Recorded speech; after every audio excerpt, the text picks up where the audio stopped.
Good afternoon. I always get a wee bit when it's bang on 12. I'm like, is it afternoon? Is it morning? It's afternoon. So, rental market dynamics, Jim. We're going to cover them today and look at a national and on the regional level overview with a focus on Fife, of course, because that is where we are. But it's good to look at it in comparison to the entire country and then break it down.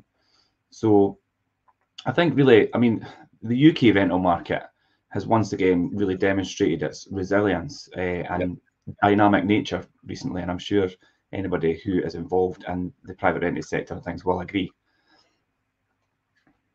I would say so. You know, it's the rental market. I think the rental market always booms, and the rental market, the private renting sector always booms because the social renting sector isn't actually living up to what they should be doing. I think that is the fundamental issue here. It's not a private rented sector crisis; it's a social rented sector crisis we've got. And this is the fallout of what's happening. We're going to discuss here when we talk about the national and regional overview, focusing on Fife. But the national picture is actually just as important, because I think everybody right across the whole of the UK and right across Scotland, right across Fife, right across any region you are, in Grampian, Dundee, you know, London, anything like that, is experiencing exactly the same market just now in terms of the private rented sector. And again, I'll be quite critical of the government's position. I mean, the English government's quite actually good at this. You know, they've actually hauled back and they've actually said, look, we are not going to ban Section 21 yet. We're not going to take Section 21 away yet for no fault eviction, because the court system isn't up to speed. It can't cope with that if we take that away. Therefore, everything's going to have to go through the court. It won't be an automatic thing. So we need to get the court system up to speed before we can actually take that away. So they know it's happening and they know it's going to be coming, and that's fine. But they've done the right process here, and they've done the right thinking about the ramifications of what's going to happen later on. Unlike the Scottish government, who couldn't give a shit. Let's be honest. It's like hey, I've got a new idea. Let's go and change this. And it's like, nobody thinks about what the ramifications about changing something's going to be. I mean, it's done for the right reasons. And I wholeheartedly agree in certain circumstances where it is done for the right reasons, but there's never a think about how it impacts on anything else. And fundamentally in Scotland, the problem with the private rented sector now is we're getting castigated for it and demonised by the Scottish government, as particularly Patrick Harvey. And as a result, the people that are the worst off are actually the most vulnerable tenants in our society. Yeah, and I think, I mean, the thought process is there that maybe things need to change, but then it's not been properly thought through when what the implication these changes have on the day-to-day running of a rental property, and how the effects it has on the landlord and the tenant, and them being able to work together and run if it's a rental portfolio, or even if it's just one or two properties successfully, without having all these changes impact how they could do that. Particularly the tenant it affects. And it's not fair. I mean, a minister for tenants in Scotland has put legislation in place already that is affecting the tenants in a negative way. Nothing effect always stops with the tenant, and that's where it ends up. How does that come about? It's like, who has that? Who has that? Basically, for want of a better word, inept thinking. Or maybe there's maybe we can't even call it thinking. Maybe we can't even call that thinking, because it's just like, we'll put a policy in place. It's a great idea. It'll win us votes, and it's what I was voted for here to do. And it's like, to hell with the consequences about what happens and how that affects anybody on the ground. Yeah, and we've seen a lot of that happen lately, and unfortunately, it's the tenant that suffers. But let's go back to overview and look at, like I say, it's important to look at the UK as a whole and not just regionally, but we will break it down regionally, and in particular with Fife today. These numbers are quite frightening and quite concerning when you talk about them as in averages, and you think to yourself, wow, These are big numbers, but we have to be aware of. Remember, it's UK figures we're talking about. So you're taking into account England, you're taking into account rents in London, which are literally, we were looking in the window in Hamptons at the weekend. It's like £2,000, no, a week. It's like, what? I thought you were going to say a month. It's a week. It's like, no wonder these figures look skewed, and you could think to yourself, this is comparable to what Scotland's like and what Fife's like, but it's not, and we'll talk about that. Yeah. So yeah, I mean, rental figures, they do state that the average advertised rent for newly listed properties, and this is in the UK, in the last month. Yes, advertised, remember, not the current rent that people are paying, which is significantly lower. This is the advertised rate, which newly are getting. Yeah. Yes. So in the UK last month, it was 1,787 per calendar month for the whole of the UK. Okay. And then the average for the whole of the UK, and let's exclude Greater London because that does have a big impact on the overall, and it's £1,211 per calendar month.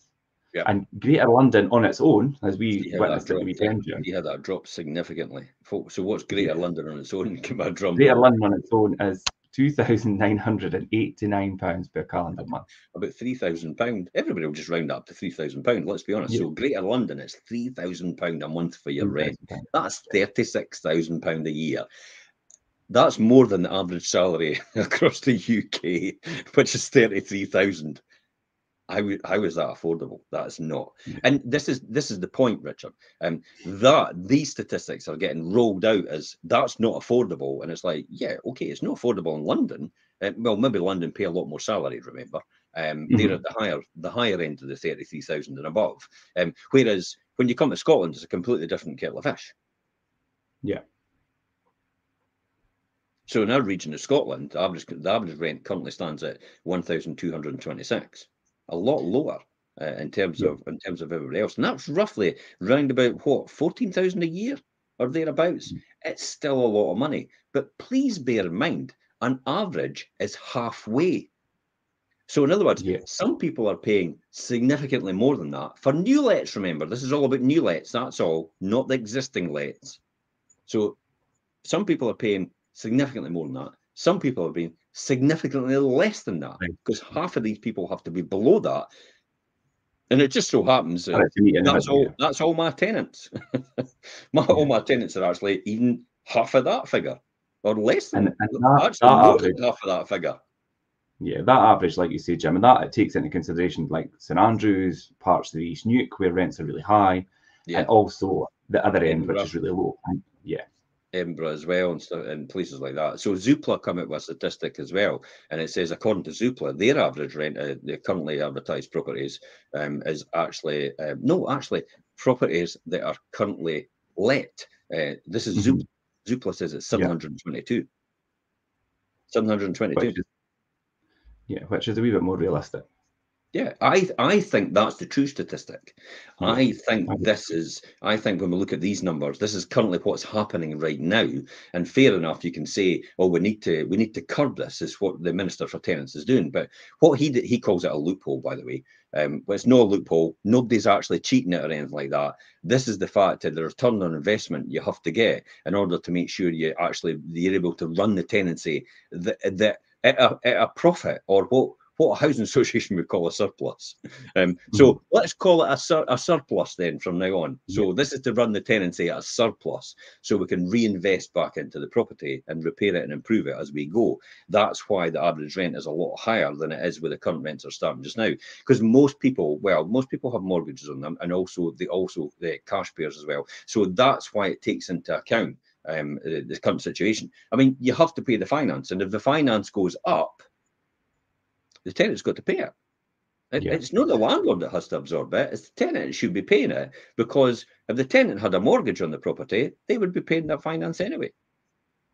Yeah. So rents in Scotland have grown tremendously, as you can just see there. What about, let's talk about a year ago, in other words, October 2022, they were £912.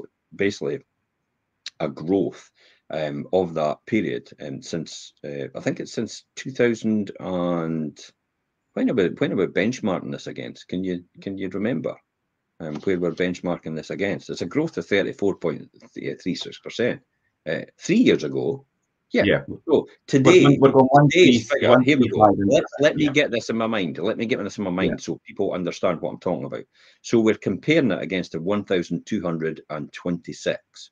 So the rent a year ago in October 22 was £912. In other words, in that last year, the new rents have actually grown by about 35%. Compared to 3 years ago, it was 774, so it's a growth of 58%. Compared to 5 years ago, in 2018, it's 729, and it's a growth of 68%. Compared to 7 years ago, in October 2016, which was 751, it's a growth of 63%. So you can see 751 dropped to 729, went to 774, up to 912, and then suddenly, boom, we're up to 1,226. Yeah. What is actually driven that in Scotland? Well, we'll talk about that in a minute. What has driven that? Be interested to hear what other people's comments about what has actually driven rents to rise a lot higher. Now, I really am looking for unproductive, unhelpful comments like it's landlords profiteering, because it's not at all. Let's be honest about this, and let's have an open discussion and open debate about this. Certainly no profiteering anyway, as costs for us are squeezed. But looking specifically at Fife, this is the KY regions overall in Fife. What were we looking at in Fife in terms of the average rents? So you see obviously Fife, and you see the KY regions, Jim. So it's KY1 to KY12 and KY14 to KY16. Now, the average rent in Q3 of 2021 was £705 per calendar month. And then for Q3 in 2022, it was £755 per calendar month. And then Q3 again, and this in 2023, it has been £873 per calendar month.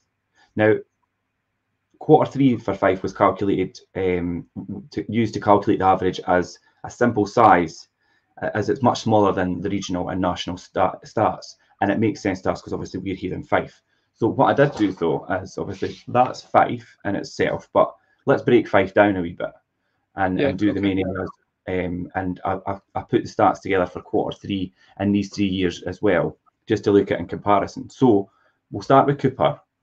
So the Cooper area. And this is Cooper for Q3. Q3 in 2021, 22, and this year as a comparison. All right. So Cooper in 2021 Q3 was £704, which isn't that different for Fife itself. Q3 in 2022 was £892, and then Q3 in 2023, which is this year, is £903. It's a big jump. Yeah. Big jump. But then, we're going to talk about what's happened. But what about St Andrews? I mean, what's St Andrews like? So St Andrews in Q3 2021 was £1,380 per calendar month. Compare that to last year, which was 22 Q3 was £1,264. No change, really. And then if you look at this year for Q3 2023 is 1,428. So it's jumped up a wee bit. That's not a huge difference. It's not a great difference. It's jumped a wee bit. But what if we bring it into East Neuk and see? Because I've got a funny feeling East Neuk's going up dramatically. Yeah. So if you go back to Q3 in 2021, it was £719 in East Neuk. The year after in 2022 was £904. Yeah. And if you look at it for this year, Q3, it was £1,071. Okay, that's quite a significant jump. Do you think, and I'm going to ask you a question here, do you think this is because more people have actually transitioned over from serviced accommodation to private rented sector? Well, higher standard accommodation.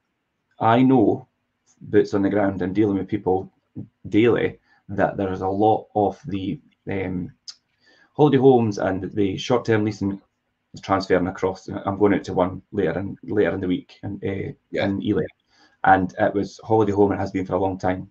It's coming across to long-term residential. And that's why, because these holiday homes attract a higher income, therefore they're probably a higher price point and higher finish. Yep. And they're transitioning over to private rented sector, mainstream renting, which is a lower rent. So they have to attract a higher rent just to get that return, or Yep. it's just sell the property. Now, at this point in time, we're still probably needing a lot of rental properties in the East Neuk area. So that's Yep. why you don't really want to say to someone, sell the property, because then people that only want to rent or only can rent, not because they can't afford the house, because they don't have the creditworthiness to actually buy the house. And that's nothing to do with the fact that restriction of supply or anything like that. That's why they have to rent. So but it has to be that, because the price of the house just, it wouldn't make it viable, would it? No. What about leaving? The So Leavemouth area. area, and that's KY8. So Q3 2021, we were at £488 a month. Q3 2022, we were up to 600 and sorry, that was 526. That was Glenoffice Yeah. looked at there. And then this year we're at 679 for Q3. Okay. So there's a fair jump in that as well. What did it start out as? 488 in 2021 for Q3. Last year we were up to £526 per month, and then this year we're 679. That's a big jump. Do you think that's because of the additional costs that landlords are having to bear, or do you think it's attributable to possibly the rent controls Patrick Harvey and the Scottish Government's put on the existing tenancies in place, means that the landlords are going to have to try and find income from new lets to offset the reduction in existing lets? I know that because of obviously the changes in legislation and things, when landlords are getting to that point in between tenancies, or they're bringing new properties on, they're pushing the rent as much as they can, because they're trying to safeguard themselves from being hit with how they have been with the current legislation and their existing tenancies. Because I mean, all you could do is 3 or 6%, and you have to obviously demonstrate that. So when they've got that opportunity to relist or bring in a new property on, they're pushing for as high a rent as they could get. And then obviously we've got the demand there as well. So it's okay. So my next question is, do you think, in your professional opinion, if rent controls hadn't been in place, that new rental values for new properties coming onto the market, with new tenancies, would be a lot less than they are before? I definitely think they would not have been realigned at such a high level. Yeah.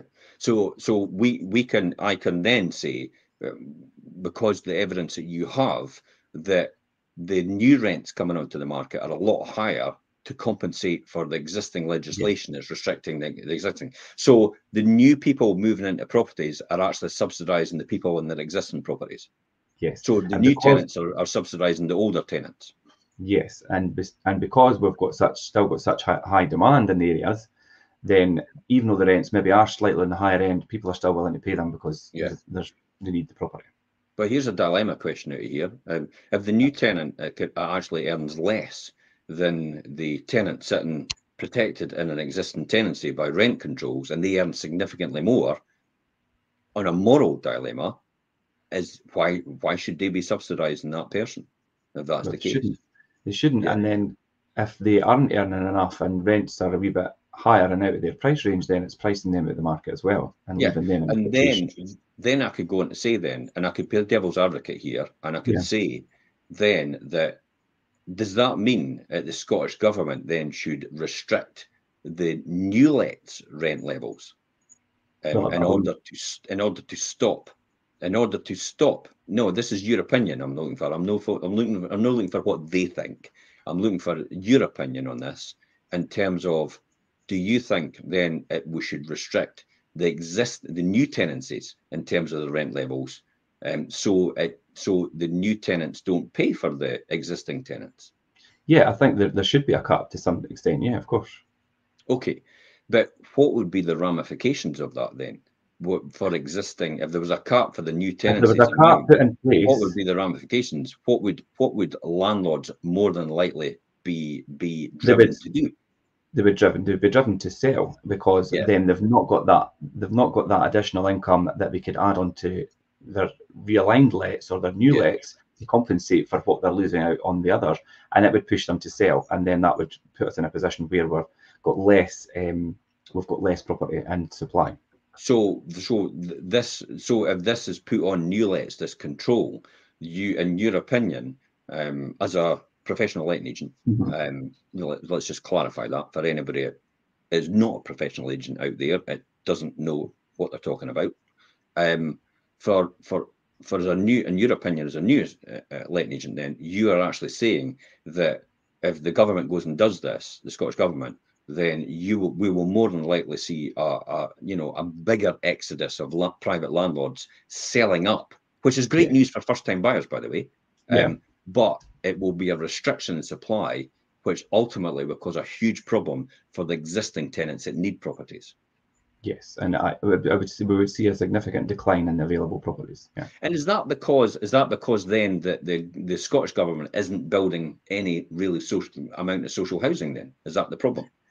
Well, yes, and that's when that would really come into view, because once the private sector starts losing significant amount of properties available to let, then where are these people that are displaced going to turn to? It'll be their obviously local councils and things, and there's not enough social housing to keep up with what we have at the moment. Put even more strain on that, and it's going to come even more into the limelight that we do not have enough social housing in place or in the pipeline being built to house these people. Yeah. So where do you think all these people that Hamza Yousaf says is going to house today or yesterday are going to live if they come to Scotland? Yeah, well, they're going to have to start opening up. There's no private renter sector and it's restricted. Hotels. Hence, Silverburn Park. Yeah. And the lodges. It's like, see what I mean about irrational thinking. Irrational thinking. It's all very well for folks, this is what we should do, and this is how we should. This is what we should do. But there's no thought about this is how we should do it. It's not taken into account at all. So therefore, the decisions that are getting made at the top are actually not fully implemented at the bottom, and reasoning in terms of how it's going to affect everybody else currently here right now. So there's no rhyme or reason to that. We'll have to see that play out as it goes. But you're absolutely right, Richard. The persistent disparity between supply and demand strongly influences the rise in rents. Demand from prospective tenants is intensifying, but there aren't enough UK, Scottish and Fife rental properties to accommodate them. And the person it's worst of all, it's losing out because of this is the tenants. Yeah. What about, what other things we've got to think about then? Well, I think if you look at like a snapshot of stats from some of the major property portals and things, and one of them has stated that there's an average rental property in the country now receives approximately, now they say 25 inquiries. 25 inquiries and the rest. I could argue that point. We must be the above average then. Some people must be getting the below average, and we must be the above average, because we're certainly getting a lot more than 25 inquiries for every rental property. Yes, definitely. For the most part, they well exceed 25 inquiries per property, and that's coming obviously from potential tenants that are looking. Now, this is a striking contrast from the average of 8 inquiries recorded. Yeah. 8 inquiries were recorded pre-pandemic, and I'm like, I could even argue that point that we had more before then either. But as I say, they're doing an average snapshot, and that is still a big difference, jumping from 8 to 25. Although I know a lot of people maybe that will be watching will think they have a lot of different figures from their own experiences. This is actually quite interesting. Next, what I'm about to say. Furthermore, then the number of tenants looking to move within Britain has surged by just over 40% since 2019. On the other side of the coin, though, the average number of UK rental properties coming onto the market in the 5 years before the pandemic was 117,000 per month. In the last 2 years, it's been 99,000 per month, a drop of 15%. So, which is a restriction in supply, isn't it? Yeah. So, what talking to other agents round about, what sort of feel are you getting? What are they witnessing? Yeah, I mean, as a network and speak to other agents and things in and around Fife, and we were across in Dundee and things as well, and they're witnessing large numbers of eager tenants attending viewings and things, just like we are, as soon as a property is listed. And that kind of data then echoes that letting agents and things nationwide are the same. And many of them highlight that there's a wide gap between soaring demand and the limited supply of rental. And that's just across the board. Everyone I speak to, and whether it's online or whether it's in person and things, you speak to people and they all have the same outlook, that's what they're experiencing. So should we take an encouragement out of this, or anything? You know, is there anything to be exacerbated or you know, optimistic about the future of the private renting sector or the rental market itself? Yeah, I mean, it's not doom and gloom. And I think that from an encouragement point of view, even though the overall average of properties coming onto the market for rent for the last 2 years is down 15%, like you just said, Jim, then the stats does mask that 2023 is very, very different from what 2022 was in terms of available rental properties.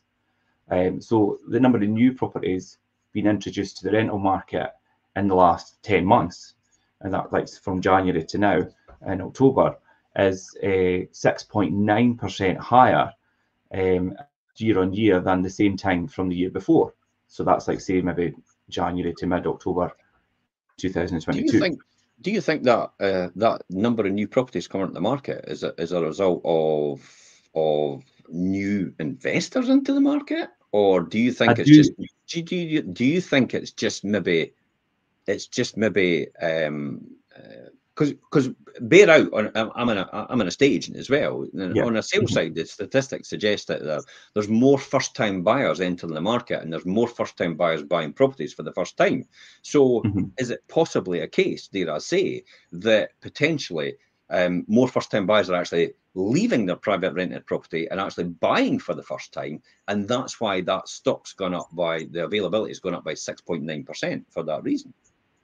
I think it could be a mix of both. I think predominantly for me, because I deal with it day in, day out, I see a lot of new investors and a lot of new blood coming in the private rented sector. I do see that, and they are quite eager and very enthusiastic about building portfolio and bringing new property and reviving older properties and getting them back into use as buy-to-let investments, which is great because then that obviously props up the sector. But you're right, Jim. A lot of first-time buyers and things will be moving into their first home and leaving their rental property. So there's that element will be in there as well. Yeah, because I think the usual trend is, you know, people in rented accommodation, getting a rented accommodation to begin with to see how it goes, and then they eventually go to buy their first house. Or people that want to transition between downsize and sometimes find a rental, and release all their capital from the existing house, and then they move into a downsized house where they have time to choose and they've got the budget to buy as a cash buyer. So there's a mix there overall. Yeah, I mean, the continual surge in rental prices, the mismatch between available properties and the tenants may make the market challenging for many to actually navigate. Signals suggest an easing of this pressure, though, don't they?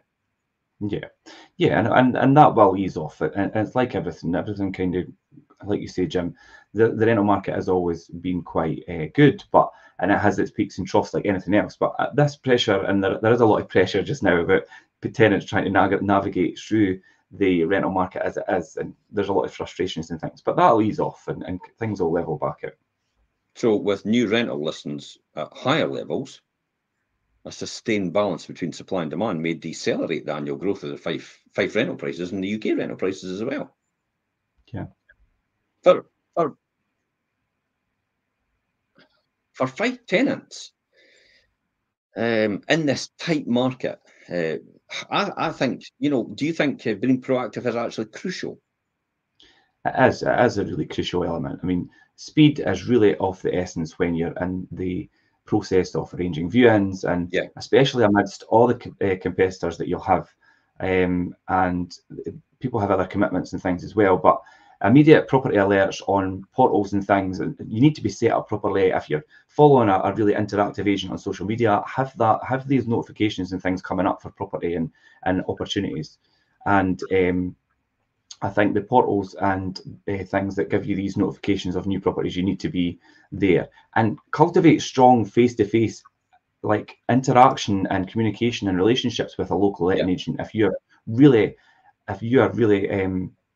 committed to finding a property and getting a rental property, because competition is really, really high.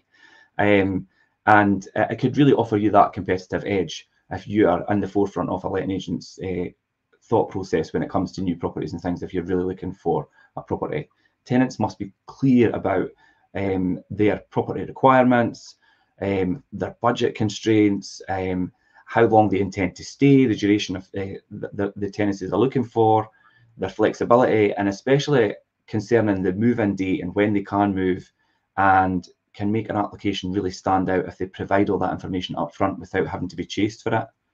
And yeah, I think that's key. I think that's actually key. If I was a tenant today, I would be in touch with the agents for the area that I'm looking at, and actually demonstrate to them clearly that I'm head and shoulders in terms of my application above everyone else. It is literally just like an interview, isn't it? And the fact that we're going to give you a house which could be anything from 70 to $500,000 in terms of price point, and you're going to get access to that house for the price of a deposit and a first month's rent. And you're also going to get security of tenure, because basically the way the legislation is lined up now is there's no very many reasons that you could be put out of a house. But I've got to say though, and when it says there's no many reasons that you could be put out of a house, it's like no landlord actually gets rid of a tenant that's paying the rent and looking after the house and not being antisocial. No landlord wants to get rid of a tenant, so why would there be any reason why they would want to evict someone? Unless there's extenuating circumstances. Yeah. If you're a tenant and you're paying your rent, you're looking after the place, and everything's fine, you're quite safe where you are. Every single time, eh? And this is why we talk about Section 21 in England, and this is why they say, and the fact that why would you need to take no fault eviction away? No fault eviction for me is actually just an easy process so it's not a conflict between you and the tenant when it does come to antisocial behaviour, because antisocial behaviour has to be proved beyond a shadow of a doubt, and for most neighbours that incur the antisocial behaviour, it's extremely difficult to prove that with the courts. And therefore the landlord used to, or in England, I know they do it, but we used to, and I used to as well, with the no fault eviction. I just used to use the no fault eviction just to say the tenancy's ending, so there was no conflict with the tenant, but I knew damn fine they were antisocial with the neighbour, and the neighbour was getting grief because of it, and the rigmarole you would have to jump through to do that is unbelievable. And the same with the fact that they're maybe damaging outside or not looking after the property or anything like that as well. So that's all the reason I was ever using no fault eviction. Every other time is if you're paying your rent and you're looking after the property and you're not being antisocial, why would I want to evict you? Yeah. There'd be no reason as a private landlord. And that's how I think. And that's how most landlords think. So I think this inception about, Section 21 is going to leave people vulnerable. It doesn't at all.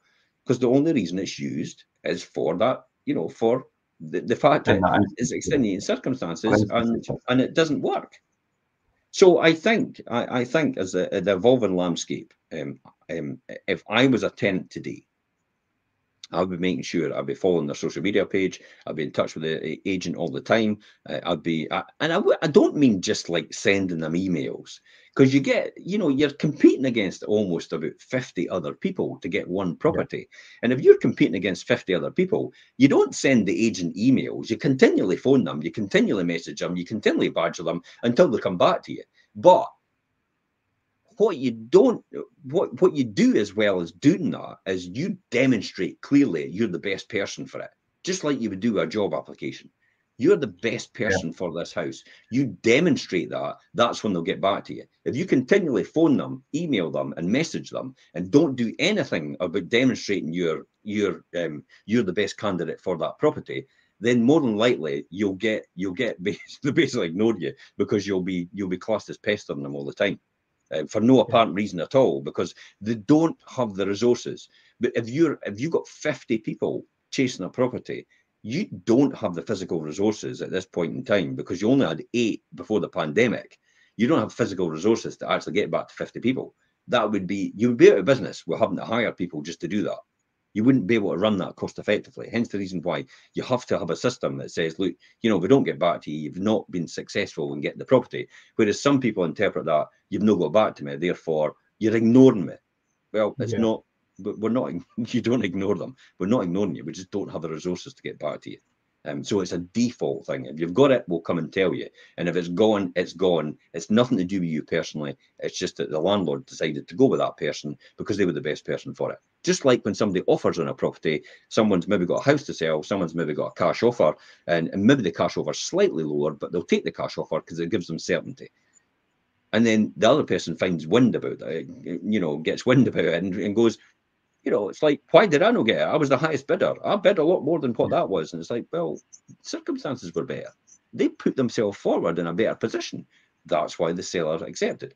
So it's never us that does and determines this, is we can only put it forward to the landlord or the seller, and they decide who they want to choose based on what you've told the agent. See that? Based on what you've told the agent.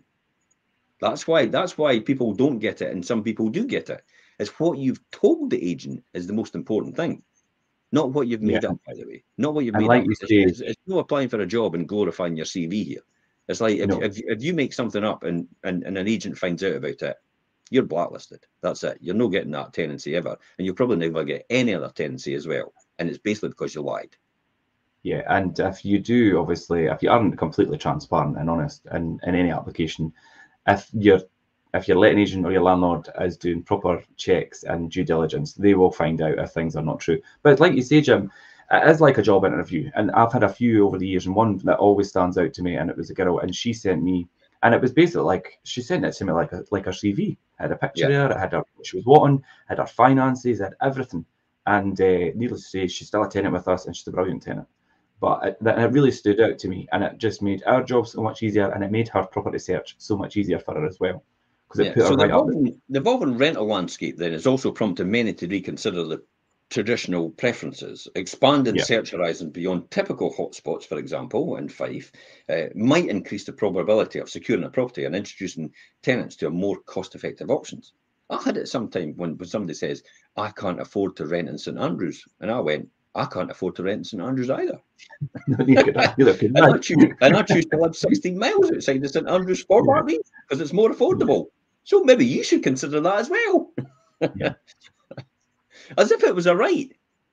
It's a right. Someone's got to take a hit so they can have a right to have that, even though they've actually probably not got any formal education to actually be able to do that or make any more money to be able to afford that. Yeah. I don't get that. But that's how the entitlement culture appears sometimes in people. But let's bring us back down to the ground. Yeah. For landlords, these national figures and regional and country and county-specific statistics provide a comprehensive overview. The underlying message is actually quite clear here. Despite the increase in rental properties, the rents continue to rise, painting a promising picture for landlords who continue to provide much-needed homes for tenants overall, especially Fife tenants. As well, though, I would say, it's maybe continuing to rise, it's maybe benefiting Fife landlords or landlords in general, but it's also benefiting tenants because with increased rent, you should automatically expect a higher standard of property. Yeah. Wouldn't that be right? Yeah, I would agree. And you'll live in a more prosperous area because the property value is a lot higher. So just think about it as if you were paying your mortgage, what you'd be paying a mortgage on that property, it would probably be the same price as the rent. And people could argue it's like, well, why would I not buy then? Well, why do you not buy? Go and buy then if that's the case. Because some people choose to rent because it suits their circumstances. The price of entry for buying a property and price of exit for selling a property is so prohibitive over a short-term period, and in other words, it will cost you about 10, maybe 15,000, depending on what you're buying, then you've been as well just renting for the couple of years until you've decided what you want to do, and possibly you might be moving out the area, so you don't have that entry and exit cost. You've only got the price of rent from going in and a deposit, and then the price of the rent every single month, and the price of the price of just exiting, which could be very, very minimal, and even the full deposit returned. because with just normal wear and tear on the property. So you can see how renting could be very attractive for a tenant, but also how home ownership could be very attractive for somebody that wants to live medium to long term in their property, or maybe want to secure their place on the property ladder so they're not open to exposure of big swings in property prices. Yeah. What's your final thoughts on this, Richard, then, overall, as we come to a conclusion with this, what we've just discussed? I think my final thoughts on what we spoke about today, and although these figures for UK and regional, and we've broke it down, and they are quite comprehensive and quite useful, I think it's always good to remember that, as we said as we've started this today, these are based on the new lets, and I think it does kind of leave out the fact that we've got existing properties at different levels, and obviously these figures are based on an average, and it does take into consideration higher value and lower value, and that's somewhere in the middle. So it's to keep that in mind, I think. Absolutely, because my average rent is round about 497 for my stock. Started with 429, and if I was to apply inflation to all these when I first started out, I would be sitting at 623. So I'm still 23% below inflation in terms of my average rent over all my rental stock. And I think most existing landlords are like that. But the difficulty is now they can't continue to reinvest in their property as their margins are squeezed. In other words, the amount of surplus they have to be able to reinvest back into the property is actually getting less and less each time. And I think that is absolutely necessary in order to sustain the tenancy and make sure the tenant is safe and the property is wind and watertight overall. And that's the key and fundamentals about a landlord's responsibilities, to make sure the property is wind and watertight and fit for human habitation, and the tenant is actually looked after. But the tenant has duties as well, normal tenant duties, to pay the rent on time, to look after the property, and not be antisocial, and report things as quick as possible and as efficiently as possible, so the landlord can actually rectify any issues in a timely manner. I think that's the most important thing. So, as we wrap up, that's probably my summation on this. Thanks for coming on, and thanks for tuning in, everybody. If you've got any comments later on the podcast and that, please feel free to join in and say what you want to say. If you want to contact us direct, Richard's there, our lettings director, to do that, and you can just contact direct on these posts as well, and we'll pick your message up from there. It's always good to hear people's input on the topics that we discussed, and this one in particular that's quite relevant at the moment. So as Jim says, jump in the comments. Absolutely. Perfect. Thank you very much for coming on the show, Richard, and until next time, guys. Bye-bye for now. Thanks, Jim. Bye.